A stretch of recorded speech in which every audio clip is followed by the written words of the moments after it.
कल्पना की है। इसके अतिरिक्त ऋषियों और देवताओं के ग्रहण और पाणी ग्रहण से अनेक यथार्थ स्वयं प्रकट हुए हैं। अनेक ऐसे क्षेत्र हैं कि जिनमें सर्वदा स्नान, दान और जप आदि करना योग्य है। न करने से दुख, दारिद्र्य तथा गूंगेपन का विकार मनुष्य को उत्पन्न होता है और ऐसे भारतवर्ष में प्राण विसर्जन करने वाला मनुष्य ब्रह्मलोक को प्राप्त कर पुनः मनुष्य योनि को प्राप्त करता है। क्षेत्र में पाप करना वज्र की तरह दृढ़ हो जाता है और अतएव हे मुनियों, पुण्य क्षेत्र में निवास करने पर स्थित आप भी पाप न करे और जैसे भी हो सके मनुष्य को चाहिए कि वह सर्वदा पुण्य क्षेत्र में ही निवास करे। गंगा आदि नदियों के तट पर अनेकों तीर्थों में 60,000 संरक निवास करते हैं।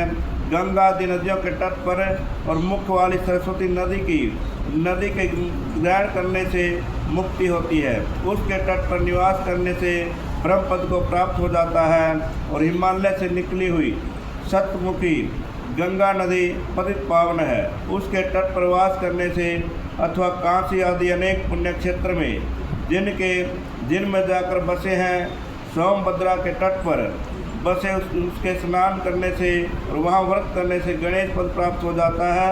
और महानदी नर्मदा के तट पर बसे जो 24 मुख वाली वैष्णव पद प्राप्त करने वाली है। 12 मुख वाली तपस्या की 10 मुख वाली रेवा नदी है। और महापुण्यदा गोदावरी नदी के तट पर बसे हुए जहाँ की बसने से ब्रह्म हत्या के पाप से का भी दोष दूर हो जाता है, वह 21 मुख वाली गोदावरी रुद्रलोक को नदी कहलाती है। इसके अतिरिक्त 18 मुख वाली कृष्णवेणी नदी विष्णुलोक को पद प्राप्त कराती है। और स्वर्णमयी जो भी मुख वाली है, जो ब्रह्मलोक से अच्युता हुए प्राणियों का अपने तट पर जन्म देती है, तथा सरस्वती, पंपा, जंपा, श्वेत नदी, महापुण्य कावेरी जिसके 27 मुख हैं, वे सभी पुण्यात्मा शुभव्रत और स्वर्णदायक हैं। इसके अतिरिक्त ब्रह्मा और विष्णु पद के देने वाली हो जाती हैं। ये सभी पुण्य क्षेत्र शिवलोकदायक और शिव संबंधी अभिष्ट फलदायक हैं। इन सभी नदियों और क्षेत्रों में स्नान का अपना अपना एक पृथक पृथक पर्व है।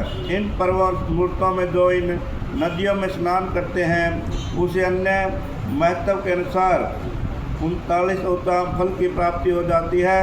यदि सदाचार, सद्वृत्ति और सद्भावना से बुद्धिमान मनुष्य नदियों के तट पर निवास करता है तो उसे अनेक प्रकार की रिद्धि सिद्धि प्राप्त हो जाती है कि ऐसे पुण्य क्षेत्र में थोड़ा भी किया हुआ पाप मनुष्य के बड़े से बड़े पुण्य प्राप्तों का नाश कर देता है।